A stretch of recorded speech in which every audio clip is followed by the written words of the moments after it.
Welcome to the Podkey summary of Hindu-German conspiracy.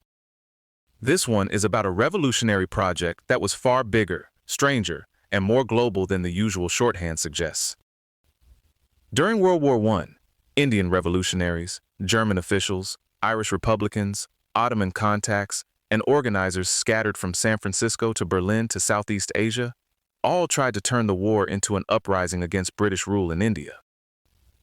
It failed in practice, but the attempt mattered a lot because it reshaped British repression, changed the political climate in India, and left behind a model of international anti-colonial organizing that kept coming back.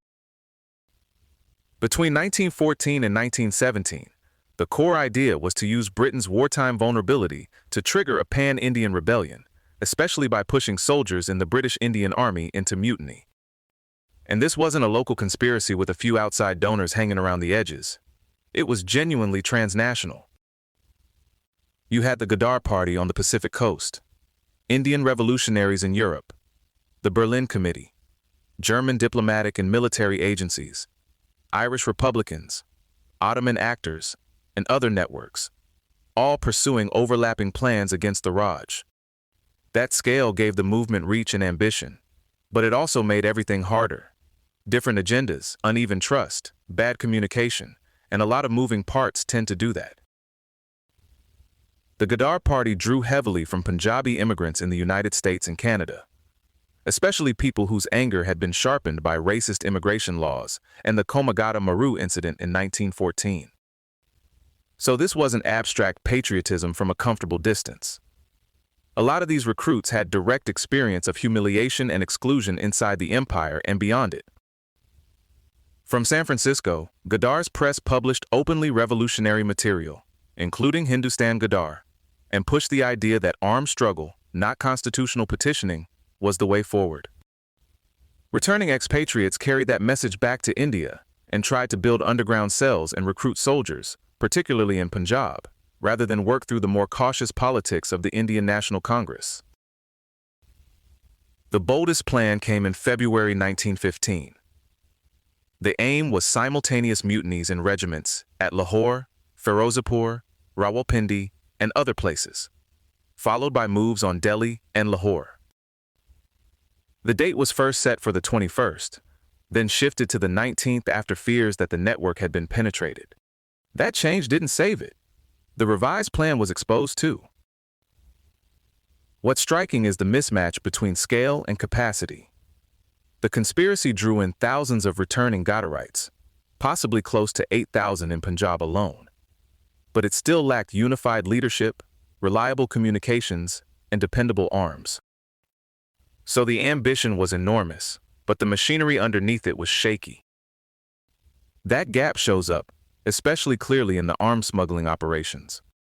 German support did exist in the form of covert funding, diplomatic backing, and planned weapon shipments for India. One projected cache was huge: 8,080 Springfield rifles, 2,400 carbines, 410 Hotchkiss rifles, 4 million cartridges, plus revolvers and Mauser pistols. The best-known attempt was the Annie Larsen operation, which used fake companies and a cover story that the weapons were meant for factions in the Mexican Civil War. It's one of those plots where the logistics start sounding like a thriller, right up until logistics ruin everything. The Annie Larsen never coordinated properly with the SS Maverick. The rendezvous failed, and U.S. Customs eventually seized the cargo. The wider conspiracy sprawled in all directions.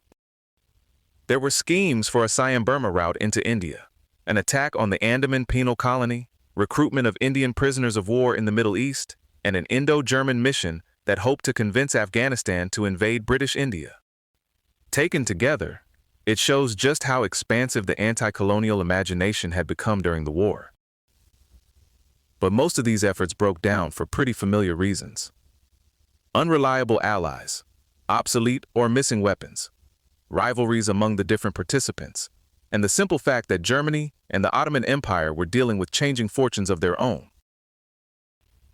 British intelligence treated all this as a global security threat and answered with a remarkably broad counterintelligence system stretching across India, Europe, North America, Persia, Afghanistan, and Southeast Asia. Informants and double agents played a major role. Figures like Kirpal Singh, Vincent Kraft, and someone known as Oren helped expose mutiny dates, arms routes, and organizational links. The American side was penetrated too, through Irish, Indian, and Czech networks, which says a lot about how tangled these wartime underground worlds really were. That led to the 1917 to 1918 Hindu-German conspiracy trial in the United States, where 29 people were convicted, and then came the courtroom ending. That sounds almost too dramatic to be real. Defendant Ram Chandra was shot by fellow defendant Ram Singh, who suspected him of being a British spy. Militarily, the rebellion failed. Politically, it had real consequences. The Lahore trials, the Singapore mutiny, the Annie Larsen affair, and related cases convinced British officials that militant pan-Indian revolution could spread like what they called a hidden fire across the empire. That fear helped justify the Defense of India Act in 1915, shaped the atmosphere around the Montagu-Chelmsford reforms, and fed into the later Rowlatt Act and the repressive turn in Punjab. So even though this movement didn't overthrow British rule, it helped create the political environment in which Gandhi later emerged as a mass leader. In a way, the failed insurrection and the later mass politics are part of the same story, because repression changed. What kinds of politics became possible and urgent? It's also worth pausing on the label Hindu-German conspiracy, because that name was politically loaded. In the United States at the time, Hindu was often used as a derogatory catch-all term for Indians regardless of religion. The actual movement was much more mixed, involving Muslims, Sikhs, Hindus, Irish Republicans, and German collaborators. After the war, the Ghadar party revived with openly communist commitments, and the broader strategy of seeking foreign support for an armed independence struggle didn't disappear. It resurfaced later in Subhash Chandra Bose's Indische Legion and the Indian National Army during World War II. So this wasn't a footnote or a curiosity with an overcomplicated name.